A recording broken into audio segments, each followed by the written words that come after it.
emails, the text messages, the meetings, the making dinner, the picking kids up at school.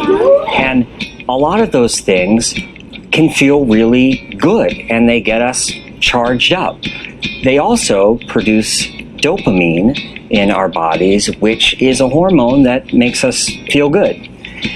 What happens, though, is that dopamine production triggers stress. And now some are suggesting you could be addicted to stress.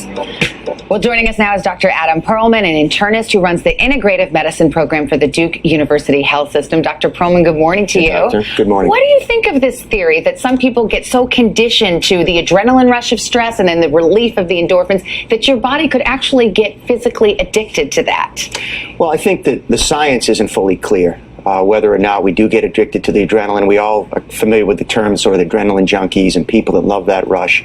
I think it's interesting to think that it may not be the rush, that sort of sympathetic system revving up, fight or flight, but it may be the more parasympathetic or relaxed state that we go into, the chemicals, the endorphins that are released, that we could be addicted to. But do you really think people thrive off stress for long periods of time? I always think maybe they thrive off it in the short term, but they're damaged by it eventually. So that's really the problem. And I think it's really important to understand the difference between sort of acute stress, which is a physiologic response that's very important.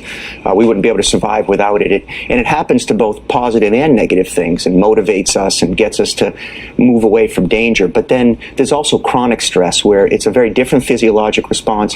And as we tip over into chronic stress, we see problems with things like obesity, diabetes, heart disease, and higher incidence of those conditions in people that are experiencing chronic stress. Yeah, we see a lot of this. 35% of adults in a survey said their stress actually increased the past year.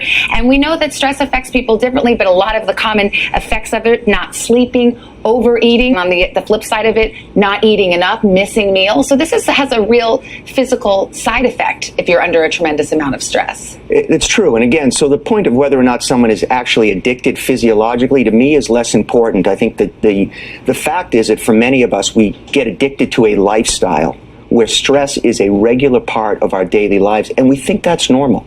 And it really isn't, and it doesn't need to be the norm. And some people think they're more productive with stress. They focus better. Yeah. Well, and that's true, and to some degree it is true. Here I am this morning on the Today Show. Of course, there's an adrenaline rush. That gets me alert, gets me thinking, gets me prepared. But if I was so anxious, so stressed that I froze up, I couldn't speak, you sort of tip over to this place where stress becomes very counterproductive. Well, we're glad you're here. We hope we didn't stress you out. I'm feeling good. Dr. Adam Perlman, thank you for being here. Thank you very much. By the way,